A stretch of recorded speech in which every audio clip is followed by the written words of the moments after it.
mediums.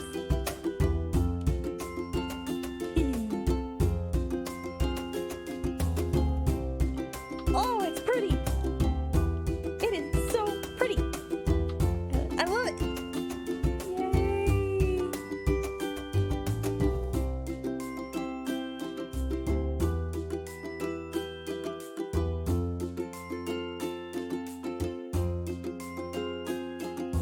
My name is Blood Thread Shears. I am also known in the dance world as Oriana Amal.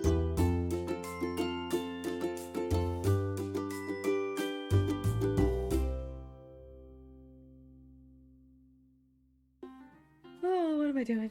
Oh, what am I doing?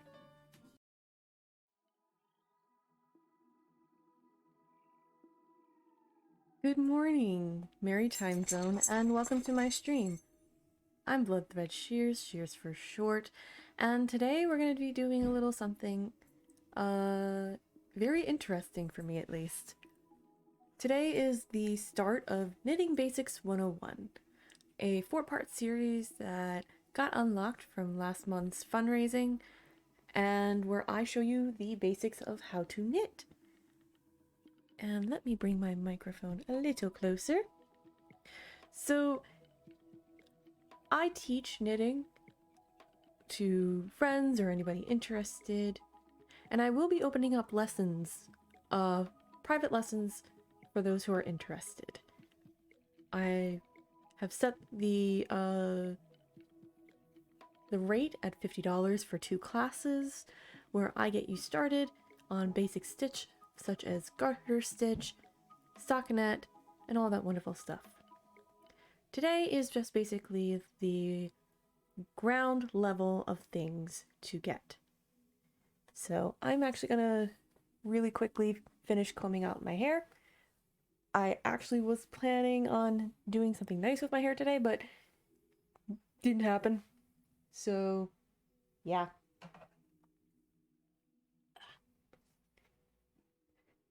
The trials and tribulations of having very long hair.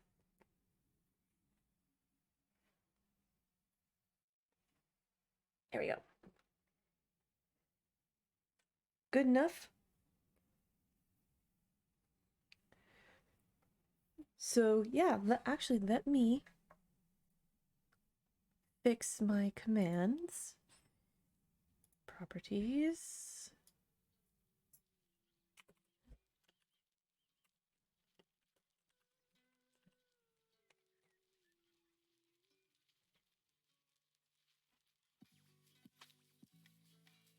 Okay. So as you see, all of the commands are to my stage left, and it goes into the very basics. And for today, I'm going to talk about what to get when you're starting out and on a budget. So let me pull up my hair.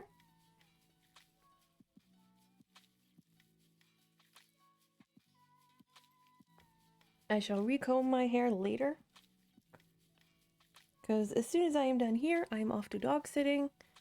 And my intention for this series is to get people into knitting, because I'm very passionate about it. While I haven't been doing it myself, because I'm very much prone to repetitive movement injury, such as tendonitis, and thankfully not carpal tunnel yet, knock on wood.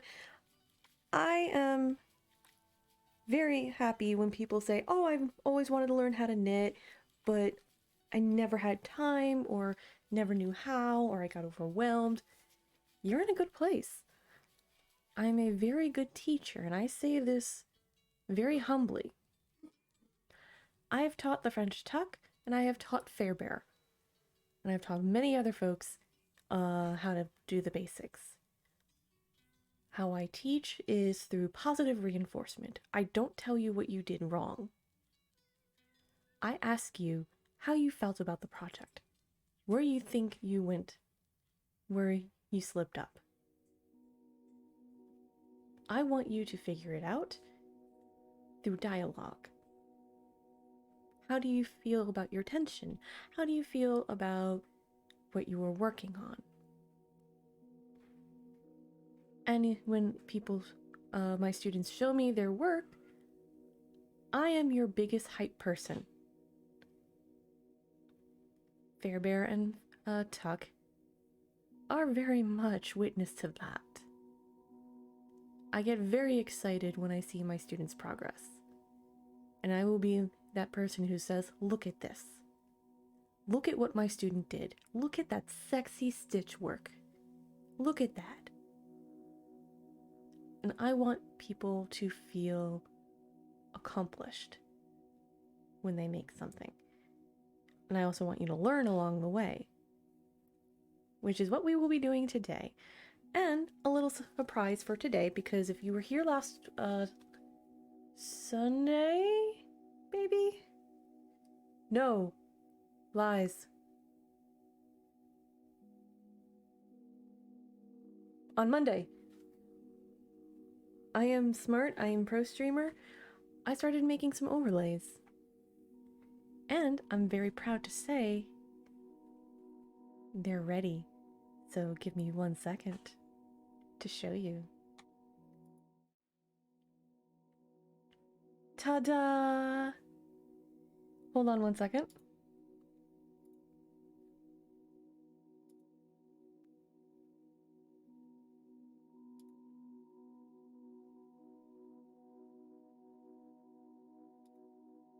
Check 1, 2, 3.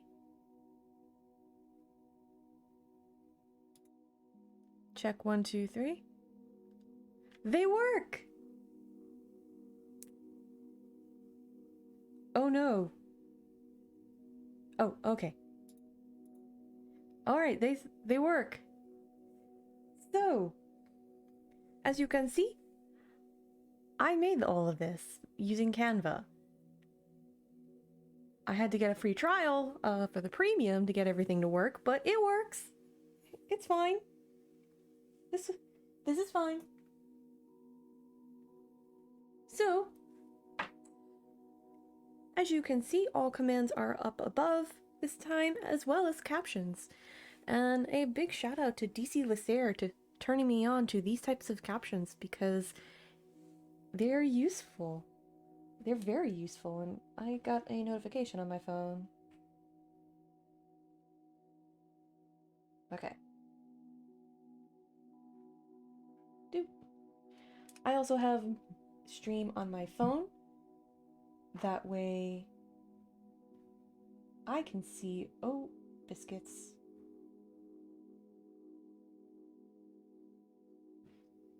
There we go. Okay, cool. So this is all very much a test. I'm very proud of what I made, like all around here. I also have like some things here and here, which is my Kofi, and I'll be very loud about that because I'm trying to raise money to get a new computer. My laptop has a little bump, as you can see, right in the middle. And I have been told that's not a good thing. But we are not here to talk about that for today. We are here to talk about knitting. So first and foremost, what to do when you're looking to learn how to knit? Well, you're going to need yarn. And there's different types of yarn. So if you ever go to a Joann's, Michael's, or your local yarn shop, you're going to have a lot of options and you may get overwhelmed. That is okay. And here's where you can start off on stuff you can get. First off, yarn, of course. I tell my students not to buy the expensive yarn right off the bat, especially if you're just trying the craft and you're not sure whether or not you're going to commit to it. Red Heart, Lion Brand are always good options for when you start out. Getting a small pre-wound skein of yarn is even better because it's pre-wound. You don't have to worry about tangles. So in regards to that, if you do decide to go up in price range, You can go as high up as hundreds when you're really advanced.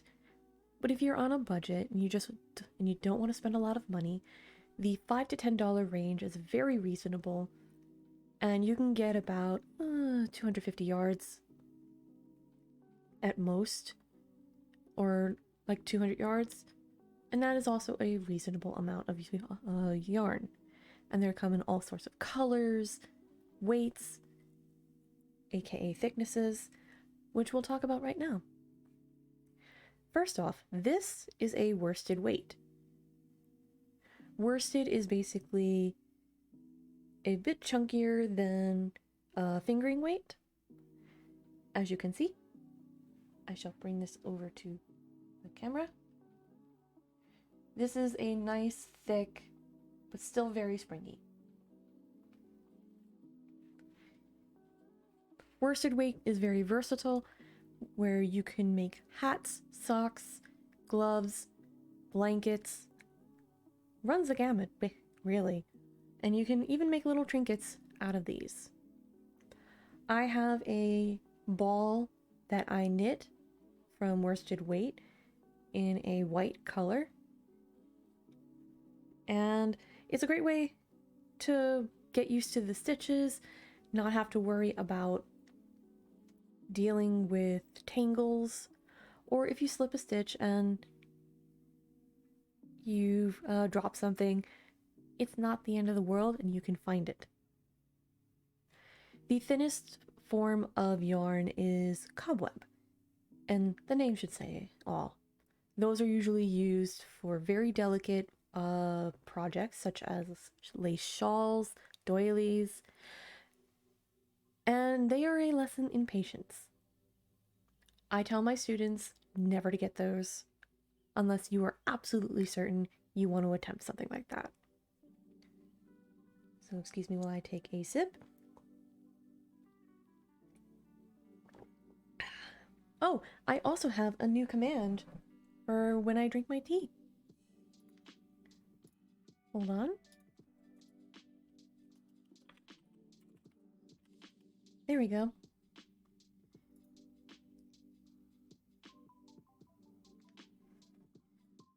So today I'm drinking Chocolate Pure by Clipper Ship.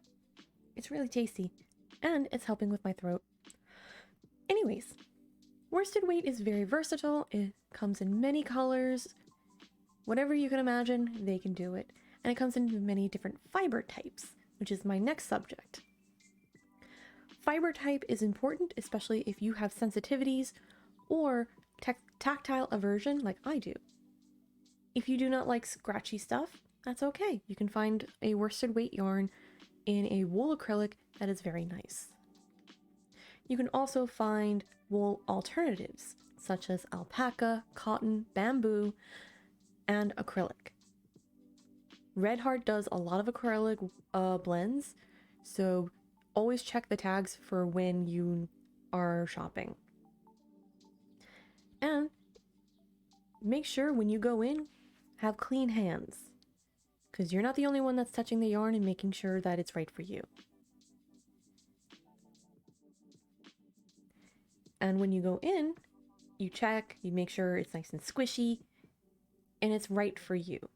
Being tactile with your yarn is a good thing. And on the tags, there will be gauge suggestions. Worsted is usually between a 7, like a 6, a 5, all the way up to a size 8, depending. Those gauge suggestions are great for when you need to work with the yarn and what it will work best with. Now, bear in mind that you can have a little wiggle room with that. You can use size 19 needles to make something very, very, very pretty. Or if you want something very tight, you can go with like a size 2. I've done this before, and I've used worsted weight with a size 3 needle, and it came out pretty good. Just do your gauge swatches, which I actually have. That's not it. That's it. There we go. So when you're starting out any project, you want to do a gauge swatch. And this is what they look like. A lot of patterns will have a suggested gauge. That way you know what to do, especially if you are a tight knitter or a loose knitter, and you will figure that out very quickly. I started off as extremely tight and started loosening up over time. So I'm gonna put that back and get back to this. So we have our yarn, which is great. I'm gonna put this in my yarn bowl, and yarn bowls are great, but for students, you can use like a cardboard box to keep your yarn in, especially if like you have pets that think, ooh, chew toy. Yeah, I'm looking at you on that one. So next thing you want to do is get a pair of knitting needles. This is what I like to call my Sweeney Todd holder.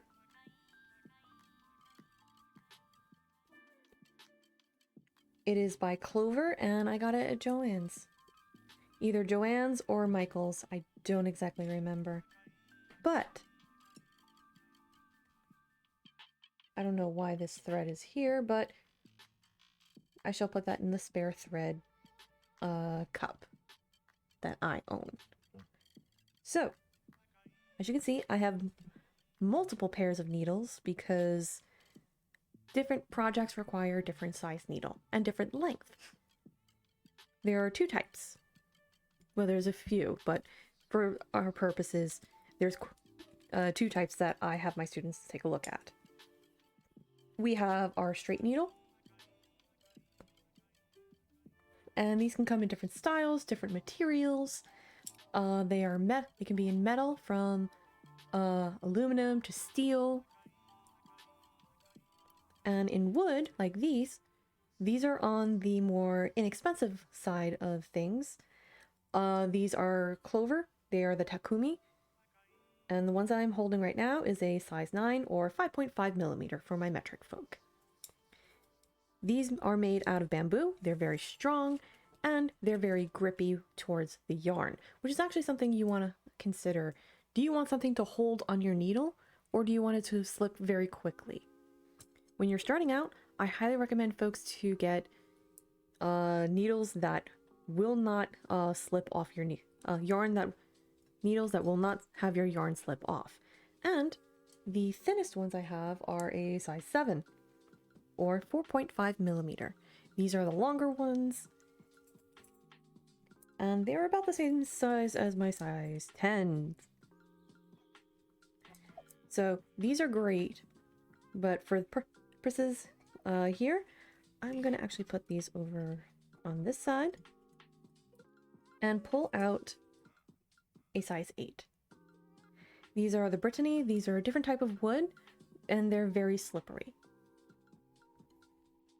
So, for ease, I will use a size 8 or 5 millimeter to get started. These are the straights, and I also have what's called circular or cable needles. These are great for when you're confident enough to work on a project that requires a bit more length, or if you're doing what's called in the round, and I'll go into that later on. These are by Clover. I don't remember if these were by Clover, but I do have Clover's brand. What brand are you? But I have Clover, some other brands. I think these are Hayahayas. I also have Chaogu. They're a metal. They're metal with a red cable. These are the red lace ones in a size 10. So there's a lot to consider when you're trying to find some knitting needles. Like I said, I tell my students, start easy, go with a size 6 to an 8. That way you have a better grip and you don't cramp out your hands. So I'm going to take these out since they are very small. And just wrap this up. And when you are starting out, I do recommend getting or making like a little case for your needles. That way they don't get broken or get stolen by your pets as a chew toy. That is going to be a very common thing if you have pets. Keep your yarn away from your pets. Save yourself the trip to the vet. So, we have our knitting needles. We have our yarn. Let me bring that closer and lean this back. Aha! There we go. So, one of the last things I often recommend is stitch markers. And I'm going to move this over here. Oh, I swear, I'm professional. Stitch markers are great for keeping track of your progress. And they come in all sorts of shapes, sizes, and colors. We can go from very basic ones to like the rubbery ones here by Clover. We have more plastic acrylic types, such as this, that came with my Chiaogu needle set. And if you really want to get fancy and artsy, I have these. And they are the most adorable things I've owned. And they are by Wee Ones. They're on Etsy. And they also take custom orders. I got these as Bernie's Mountain Dogs. Hang on. Ta-da! They have beans. They have little toe beans. And they're super adorable. I have not used them yet. I'm just waiting on a project where I can. Preferably one that would be in the round that doesn't require me to have to constantly flip and flop. Different tools for different projects, especially if you're going back and forth on straight needles. The dangly ones are not ideal, but if you're trying to keep track of a progress or you dropped a stitch but you can't get back to it right away, the safety pin ones like these, yep. These are great. They hold your stitch.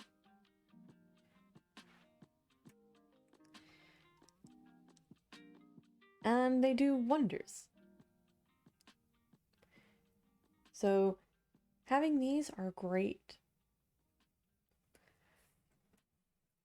So these are like the bare bones of what you need to get started. A pack of cheap stitch markers run you back maybe like $2–3 depending. If you think you have enough stitch markers, you do not. Also, if you're really in a bind, you can actually use your own yarn to make stitch markers.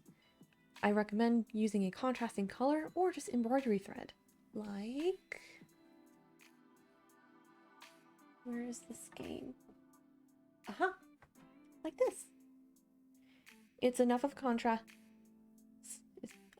contrasting color, and you just make a little knot and turn it into a loop. You can also use safety pins, paper clips, even like small hair ties. You do not need to spend a lot of money to get into this craft.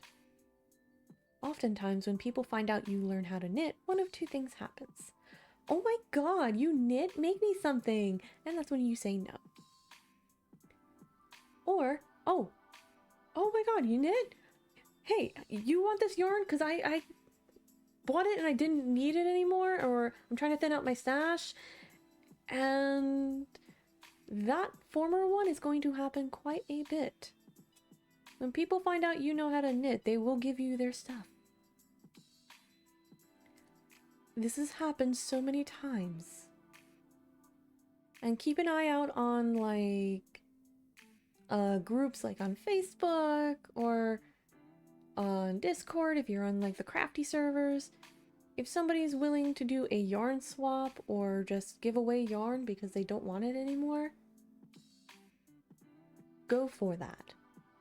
I also recommend, like I said, you can go to like a craft store chain, like Joann's, Michael's, or you can go to your local yarn shop.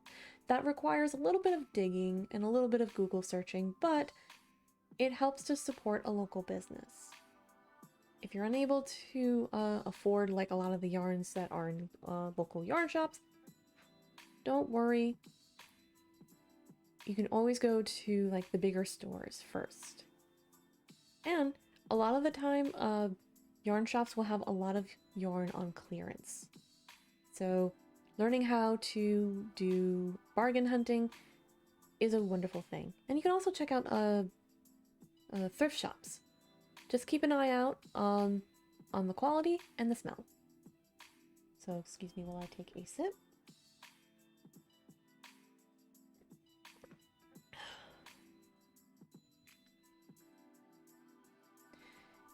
So if anyone has any questions at all, please feel free to ask, especially for those who are genuinely interested in starting how to knit.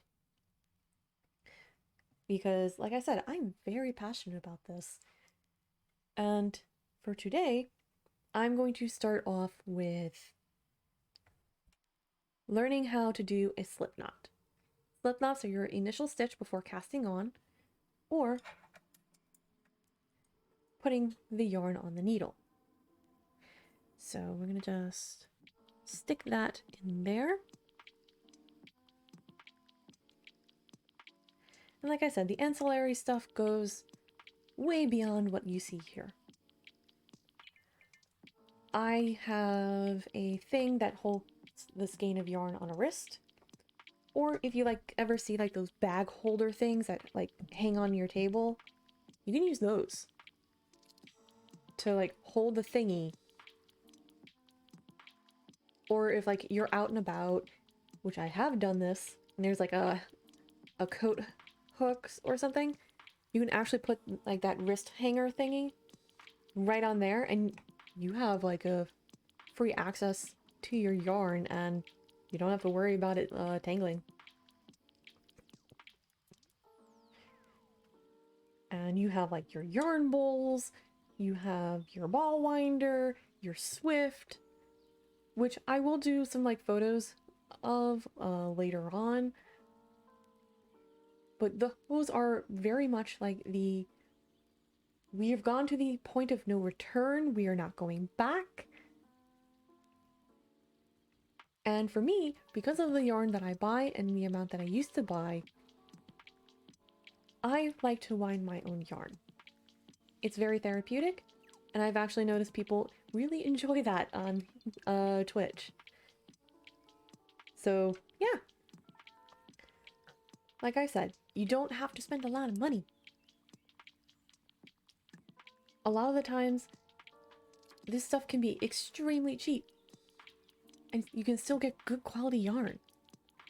You can get, like, fairly decent yarn at the dollar store. So, always keep an eye on that and never be a gatekeeping yarn snob. You can be a joking yarn snob, being like, oh, I don't use that anymore. Or it's like, ooh, I like this, I want. But keep an open mind.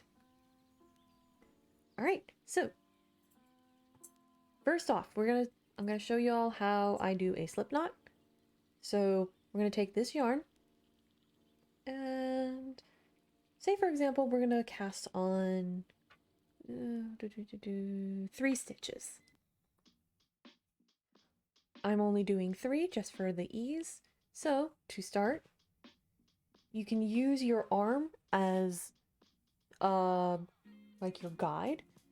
On average, depending on arm length, this much can get you about 30 stitches depending on your tension. using your wing, half of your wingspan is a great way to figure out how much you're gonna need. And always, always, always, always, always keep a tail. Don't cut the tail off, and you'll see why in a minute.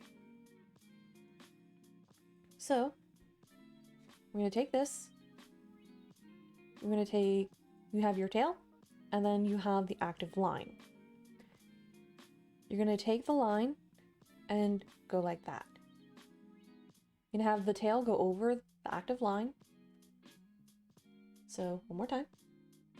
Take this over like that. One more time.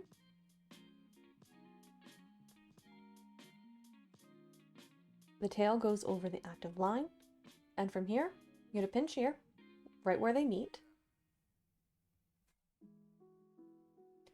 And the loop here, you're going to drop. Again. I like to go underneath, but you can actually go over. It depends on your personal preference. Pinch, drop.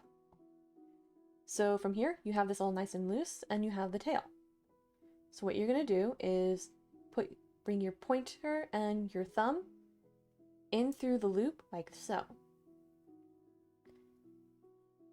Once again, through the loop and down. So through the loop and down. You're going to grab the tail like that. Pinch, let go of the join, and then pull through. You have a slip knot. And if you mess up, you can easily pull through, and it undoes itself. So once again, we're going to have the tail and the active line. Bring the tail over.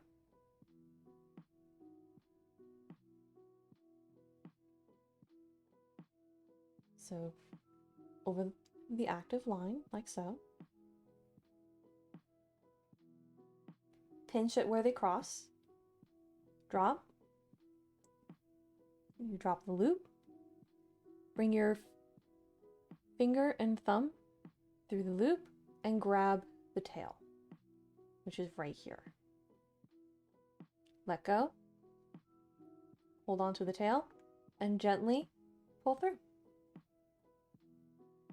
One more time.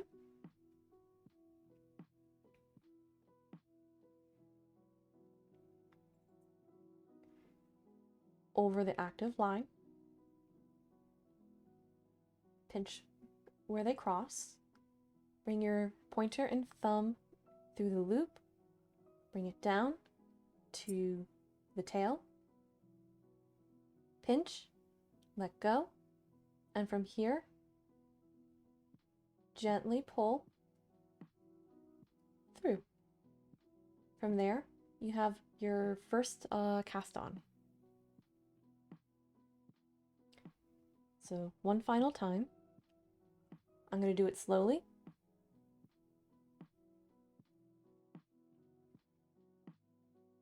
Bringing it over. Pinch. Pointer and thumb through. You're going to bring it down under your right hand to grab the tail. And then you're going to pull like so. Remember not to pull too tightly or else it's not going to move. And that is your slip knot. So I'm going to show you how I do it without thinking. Right.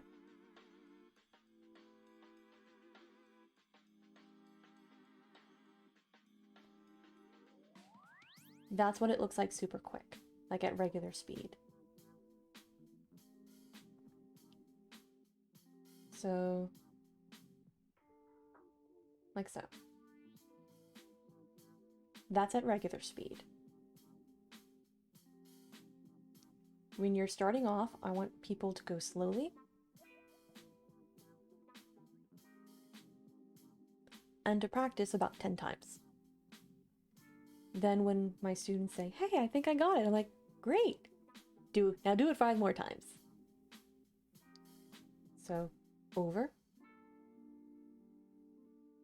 pinch at the cross, bring through the fingers through the loop, under, grab the tail, and pull through.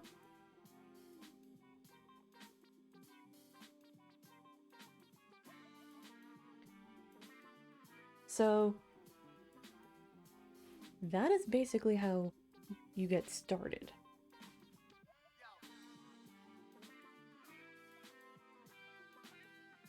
And it always helps to have, I'm going to do a little bit more of a tail. So like say for example, you want 3 stitches on your needle. So in order to do that, I'm going to just eyeball this. And it's a lot of trial and error.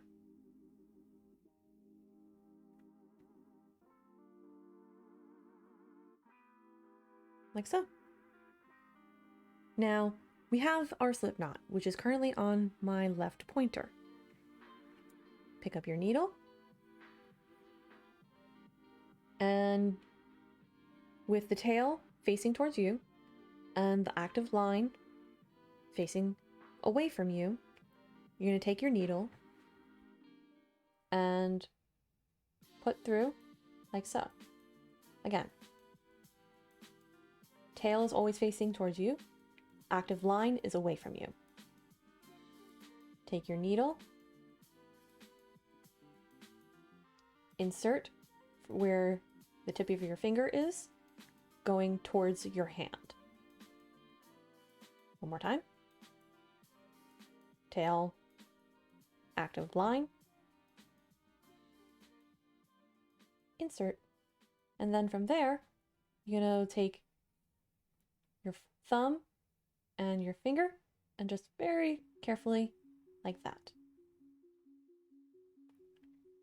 You want it loose enough where it can move up and down the needle, but tight enough where it's not going to completely fall off. So getting started on a cast on is very tricky. And I know that a lot of my students struggled with this at first. It just requires a ton of practice. And there are many different types of cast on.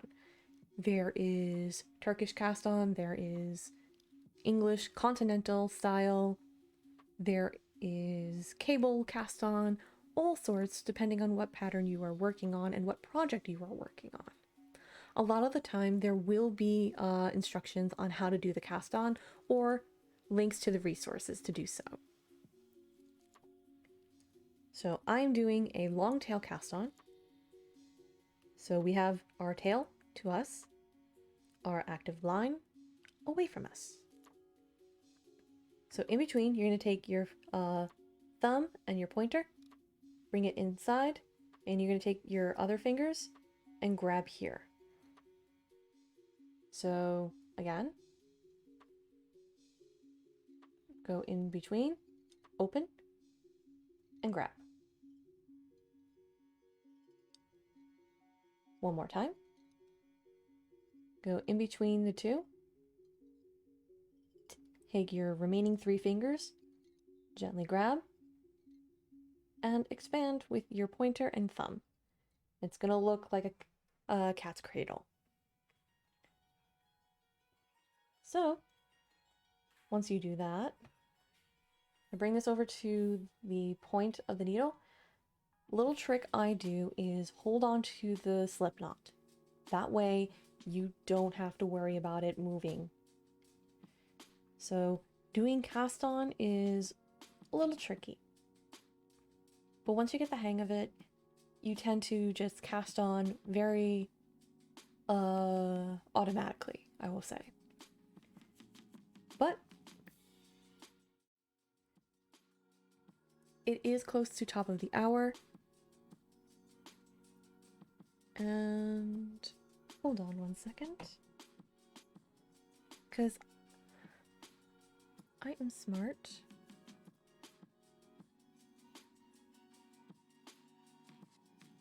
Okay. There we go.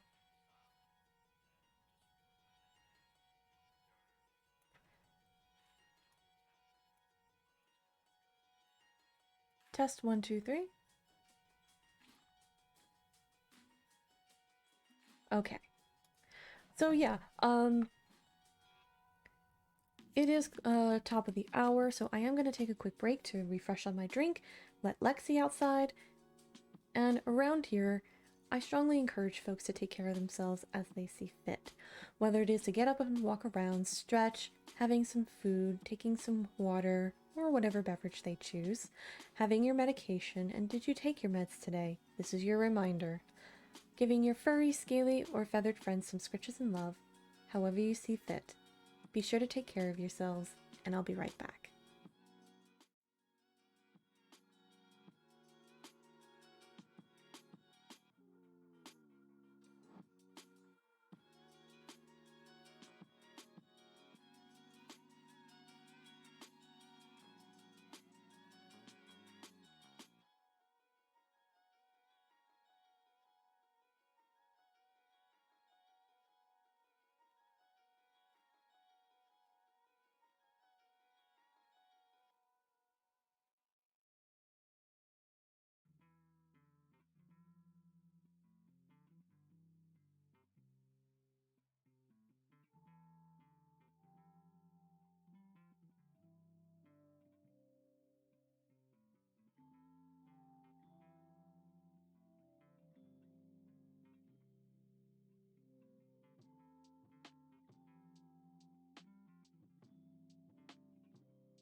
right, I am back.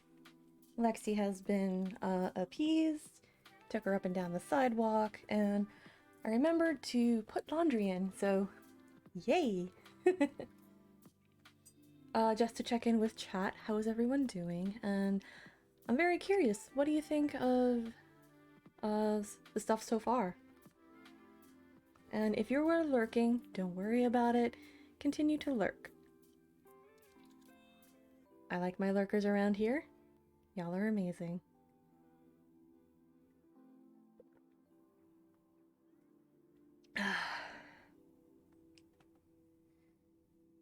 Alright.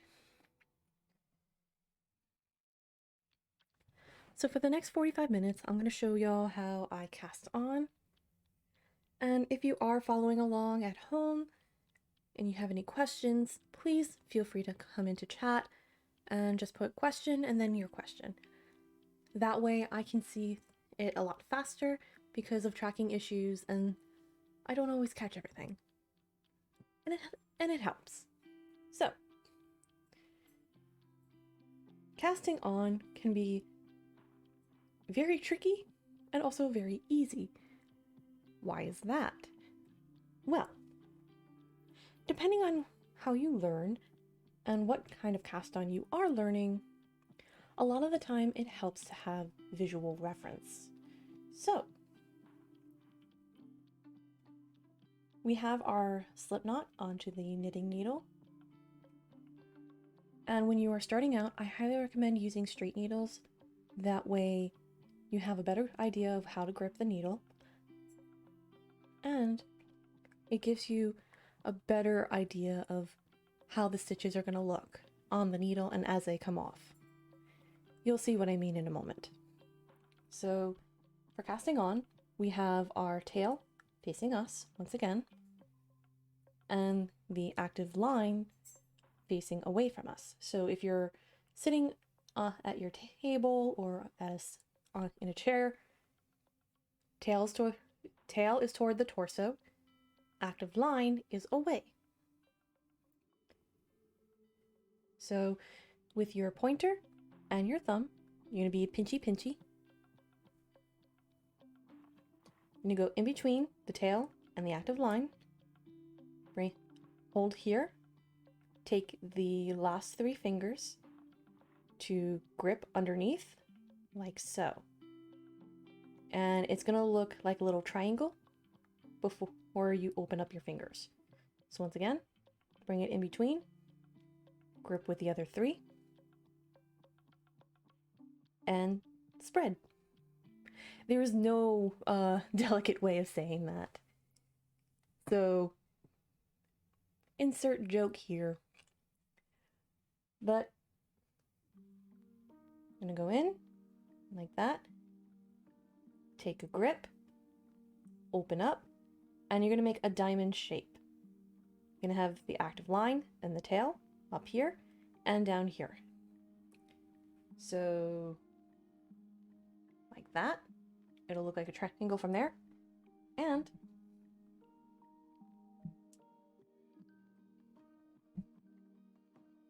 it'll look like a diamond like that. I know it's not the easiest to see right now from the camera angle, but I am trying, I swear. So, I'm going to position my camera, so pardon the odd angling at first. So, like so.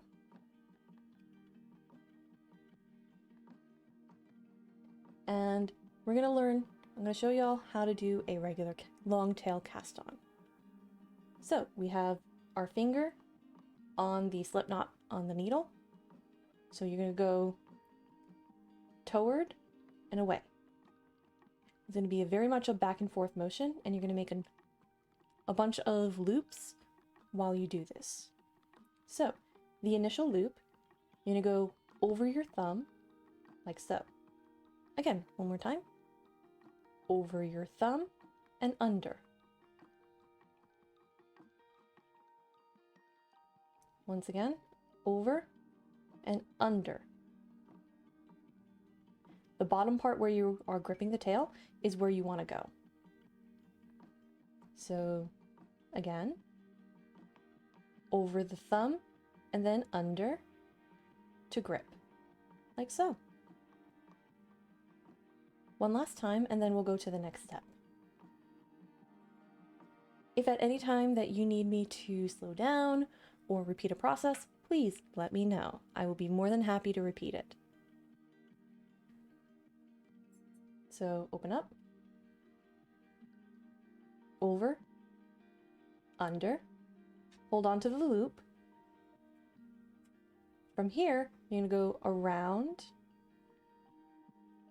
and through. So from the over under, you're going to go around, under, and you can take the loop and go through. And then let go and pull through. Check for tension. And once again, open up,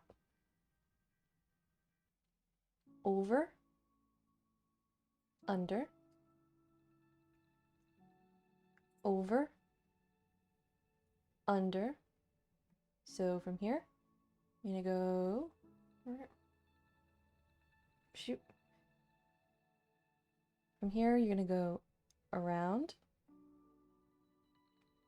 pick up, take this loop on your thumb, bring it over, let go, and use your thumb to pull the tail, but not too tight. You don't want it to be too tight so it doesn't move on your needle. I'm speaking from personal experience. That is not a fun time. All right, so one more time. I'm probably gonna just do about 8 or 10 stitches on here. Over, around, over, under, with your thumb, bring it over the needle. So right around here is where you're going to see the over under. Bring it down, let go, and pull. Check for tension. Over, under, over, under, and then bring the loop on top and pull through. Give me 1 second, I have a little itchy eye.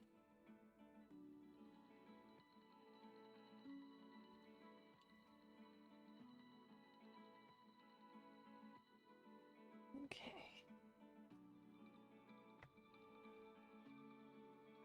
So 1, 2, 3, 4, 5. 3 more stitches. So over, under, you have your loop that's on your thumb, over, under for the index, bring the loop on top, like so, and pull through. When you're pulling through, you're going to see like this little knotting situation right here that looks like braiding. That's the loop for the bottom. So 1, 2, 3, 4, 5, 6, and once again.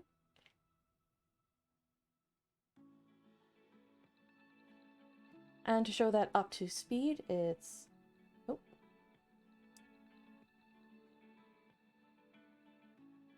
like that. So we now have 8 stitches.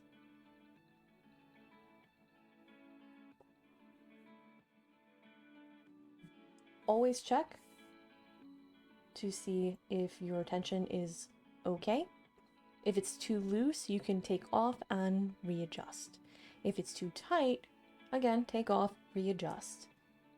We're at the point where if you have a mistake or you mess up, you can start over. It's not a big deal. So you're going to notice that the tail is very long. And this is what I was mentioning earlier. You want the tail to be long because when you start knitting back and forth, when it's time to weave in ends, this tail, once you use a tapestry needle, which I actually have, hold on.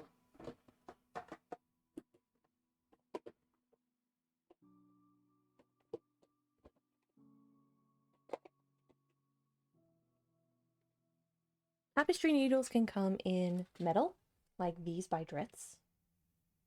I'm not sponsored by Dritz. These are fairly inexpensive. Get the 5-pack, because you will lose a few.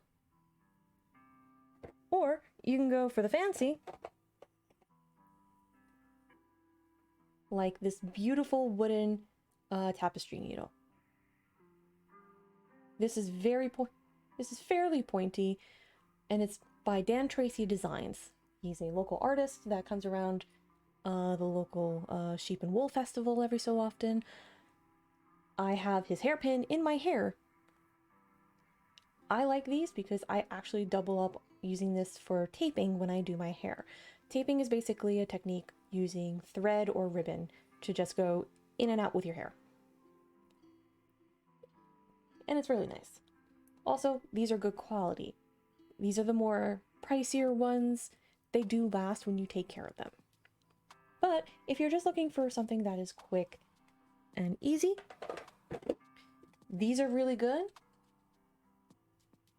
There are also tapestry needles that have a bend in the needle to make things a little easier to pick up. So these are about a size 16, according to the package. So to show you what it looks like up close, there's a large eye hole and a blunt point. It is very hard to hurt yourself on these. You have to try real hard for that one. Please don't do that. I don't endorse that. But these are great because when you're done, you can weave in the ends and have the long tail to prevent anything from coming undone. And the tension from weaving in the ends from the fabric go a very long way. So yeah, this, stitch markers, yarn, and needles. Those are all the major things that you require for starting off. And I just showed how to do cast on. So for now, I'm actually going to be fielding questions if anyone has any, and the VOD for this will hopefully go up on YouTube. I've been having some issues trying to upload the VODs up to YouTube for some weird reason, but I am going to download this and try to make this available for the general public. I really want people to enjoy a craft that I genuinely love. And while I personally haven't had time to knit, I have had the itch. I also have been promising myself not to start a new project until all the others are done. I'm not gonna lie, it's very, very hard. But I want to show the very bare bones basics, especially for my students who are trying to learn how to do knit stitch, purl stitch, increases, yarn overs, and that is actually something I will get into next week. Increases and decreases and all the wonderful stuff, even as stuff as advanced as cabling. Color work. I think that would be wonderful. So I'm actually going to take off the stitches here, and once they are off the needle, they come undone. And there's a reason why I say not to make it too stiff or too tight with your tension, because this is fiber. There's only so much that this can take, even on the acrylic. So I'm going to just give you a little recap of the things you will need to start off with your knitting adventure. And yes, I'm being very nerdy right now. I'm very happy about it. So you will need yarn. needles. Start off with either sizes 6 to 8 if you feel more comfortable with a larger size needle. I recommend clover because they're great starters, they're very inexpensive, and if you want to go for something that is secondhand, Sally Bates metal needles work perfectly fine too.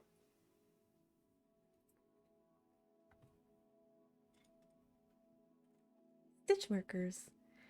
These are wonderful for when you want to keep track of things, and especially if you're getting started on learning how to knit. They also help you get used to the motion of transferring stitch markers from one needle to the other when you're in the middle of knitting, which I will show next week. Other ancillary things you may need and are helpful: tapestry needles.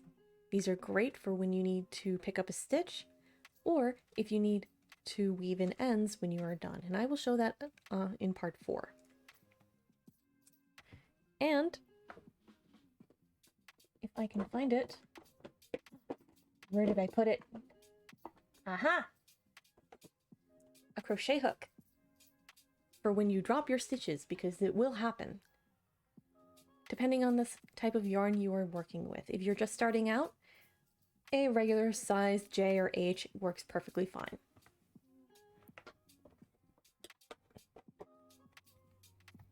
So yarn, needles, stitch markers, and tapestry needles. Those are the things you really only need to get by. Any other ancillary things, such as a yarn bowl, is not necessary. It's nice to have, and Joann's does make beautiful yarn bowls, either in wood or ceramic. I highly recommend the wood, especially when you're starting out, because you don't want to break that. Wait for them to go on sale, because they're usually $20. If they go on sale for $12, go get them.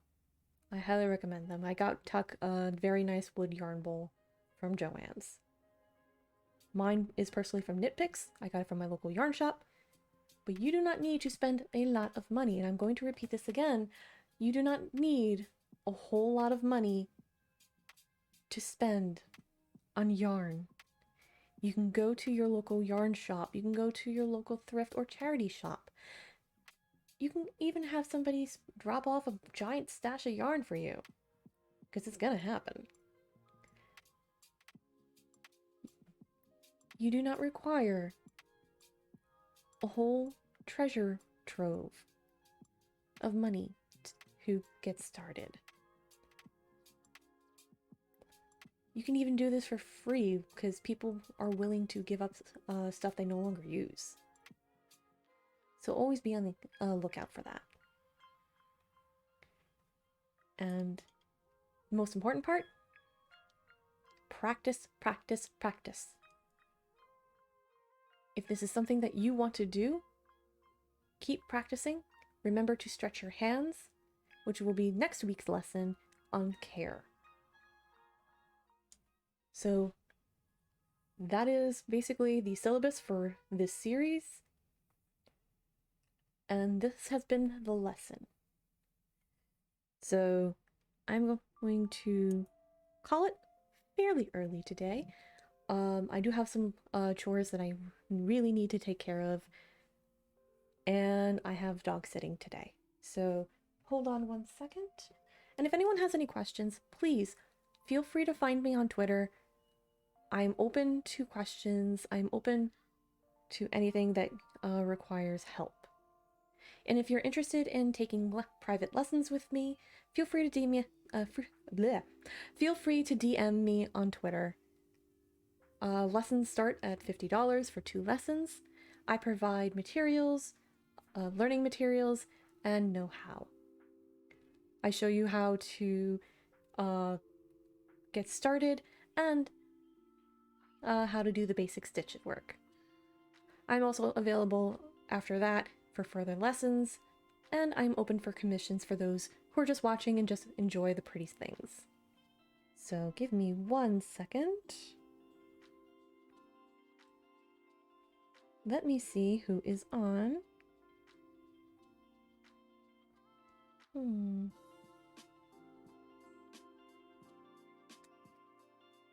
Daspith's on.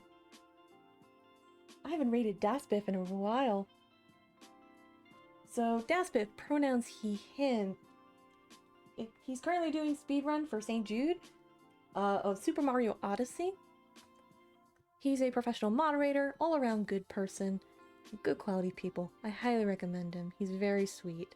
So we're gonna go raid Daspith and give him the old drum raid.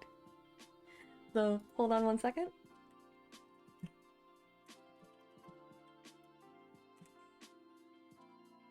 Okay.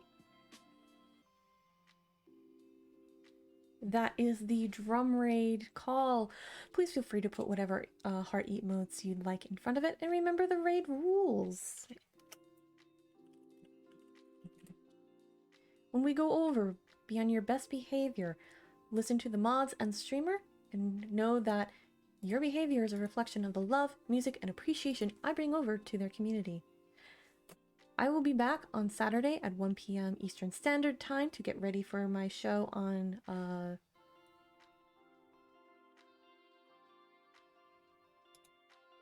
there. So yeah, I'm performing, I'm doing all the hats. And if you're in the area, please come by, watch us perform, and be respectful. So I will be doing a makeup stream on Saturday. Come by, hang out for a bit. It's going to be a short one. That way I can get all my stuff ready. And I don't have to be a headless chicken like normal. So I will see you all around, and remember, hey, you're doing good. Don't worry about it. Alright, have a lovely day, everyone. Go make some noise for Daspith. Bye-bye!